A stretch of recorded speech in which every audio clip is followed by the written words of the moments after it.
Assalamu alaikum viewers. Today's sixth lecture of कानून शहादत order. आज का टॉपिक है कन्फेक्शन. इसको शुरू करने से पहले मैं बताती चलूँ, कन्फेक्शन को हम एग्ज़ाम पॉइंट ऑफ व्यू से समझेंगे, पढ़ेंगे नोट्स के साथ, ताकि आपको भी आसानी हो कन्फेक्शन का क्वेश्चन एग्ज़ाम में सॉल्व करने में. चलिए शुरू करते हैं आज का topic. Introduction. Confession is a statement made by a guilty person voluntarily and without any undue influence in front of a person who have authority to take it. It should not be includes any type of compromise, threat, any promise or any type of benefits given in exchange. Confection एक ऐसा बयान है जो एक मुजरिम शख्स की तरफ से इसकी मर्ज़ी से किया जाता है बग़ैर किसी अनड्यू इन्फ्लुएंस के, और ऐसा बयान उस शख्स के सामने किया जाता है जो लॉ की तरफ से अथोराइज्ड हो, जैसे कि first class of magistrate and second class, इनके सामने किया जाता है. और उसके लिए ज़रूरी हो इसमें कोई कंप्रोमाइज़ शामिल नहीं होना चाहिए, ना ही कोई थ्रेट होना चाहिए, ना ही कोई प्रॉमिस होना चाहिए, ना ही कोई बेनिफिट एक्सचेंज होना चाहिए. मतलब कि अक्यूज इस कन्फेक्शन के बदले में किसी और से फ़ायदा ना ले रहा हो. कन्फेक्शन के रिलाय आर्टिकल हैं 37 to 43 QSO, CRPC के 164, 364, 533. Meaning of confection. Confection is an oral or written statement in which a person said that he have done something wrong or committed a crime. Confection oral और written statement में भी हो सकता है, और इसमें कोई शख्स ये बताता है कि इसने कुछ गलत किया है या कोई जुर्म किया है. डिक्शनरी मीनिंग है इसकी the act of telling person something that makes he embarrassed, ashamed. Definition of confession.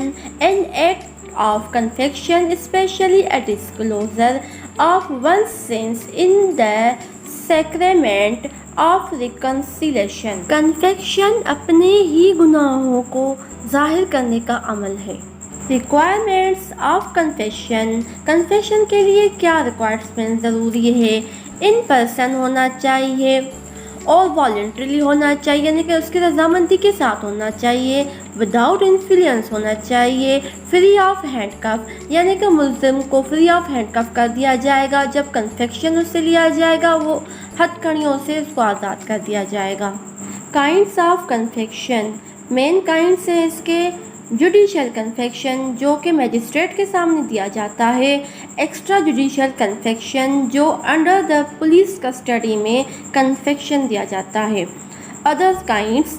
अनकल्पेटरी confession, exculpatory confession, retracted confession. Procedure for recording confession. When to be recorded. During the course of investigation. Investigation के दौरान किया जाता है. After the filing of FIR. FIR के बाद किया जाता है. FIR से पहले कोई भी कन्फेक्शन नहीं होगा. बिफोर द चालान होना चाहिए. Formalities to be observed. Confession record करने से पहले इन फॉर्मेलिटीज़ को मद्देनज़र रखा जाएगा. पहला, handcuffs should be remove. Accused की हथकड़ियों को रिमूव कर दिया जाएगा. Police should be send out of the court room. Police को कोर्ट रूम से बाहर भेज दिया जाएगा. Accused be given time to ponder. Accused को सोचने के लिए कुछ टाइम दिया जाएगा. Information to be given to the accused. The magistrate recording the confession must explain or inform to the person making the confession that he is not bound to make a confession. If he makes it, it will be used against him in evidence that whether he makes a confession or not, he will be sent back to the police custody.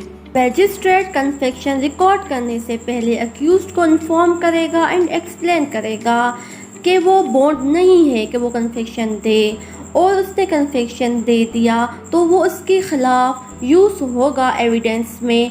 और अगर उसने confession किया या ना किया, दोनों ही सूरतों में उसको वापस पुलिस के कस्टडी में भेजा जाएगा। Questions put to the accused person before recording confession. The following question to be put to the accused before recording confession. Confession record करने से पहले अक्यूज से कुछ क्वेश्चन किए जाएंगे। How long have you been the police? आप police के यहाँ कब से हैं? Have any inducement been given to you? Have you been threatened to make a confession? आपको किसी ने धमकियाँ दी हैं? Have any pressure been put on you to make a confession? आपको प्रेशराइज किया गया है कि कन्फेक्शन दो? Have you been told that you will be made an approver? आपने अगर कन्फेक्शन दे दिया वो एक अप्रूवल होगा। Why are you making this confession? आप ये क्यों कर रहे हो? Have you consulted your relatives or lawyer? क्या आपने अपने रिलेटिव या लॉयर से कंसल्ट किया है?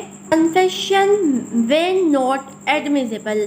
Confession किन सूरतों में admissible नहीं होता? Confession recorded by a magistrate without conforming to the mandatory provisions of section 164 or 364 of the Code of Criminal Procedure inadmissible in evidence. CRPC के सेक्शन 164, 364 के लाजमी दफ़ात की कन्फर्मिंग किए बगैर मजिस्ट्रेट के ज़रिए रिकॉर्ड किया गया कन्फेक्शन का एविडेंस अनएडमिसिबल होगा। सेकंड है confection caused by inducement, threat और प्रॉमिस अंडर आर्टिकल 37। कन्फेक्शन की वजह इंड्यूसमेंट, थ्रेट और प्रॉमिस है तो ऐसे कन्फेक्शन को अनएडमिसिबल माना जाएगा under article 37 of QSO। Confection before police officer is not admissible under article 38। Article 38 कानून शहादत के तहत कन्फेक्शन पुलिस ऑफिसर के सामने जो किया जाता है उसको अनएडमिसिबल माना जाएगा। Confection made by a person in police custody which is not made in the immediate present of a person under article 39। Article 39 QSO के तहत भी ऐसे कन्फेशन को अनएडमिसिबल करार दिया गया है जो कि पुलिस कस्टडी में किया जाए और गैर मौजूदगी में मजिस्ट्रेट के। Conclusion. To conclude, under the कानून शहादत order, confession is an admission of offender that he is guilty of commission of crime. It is necessary that the confession should only be confessed before the first class or second class magistrate only. कानून शहादत order के तहत confection एक admission है offender की जिसमें वो अपने गुनाहों को कबूल करता है और कन्फेक्शन के लिए ज़रूरी है उसको कन्फेस किया जाए फर्स्ट क्लास और सेकंड क्लास मजिस्ट्रेट के सामने। थैंक्स फॉर वॉचिंग एंड अल्लाह हाफिज़।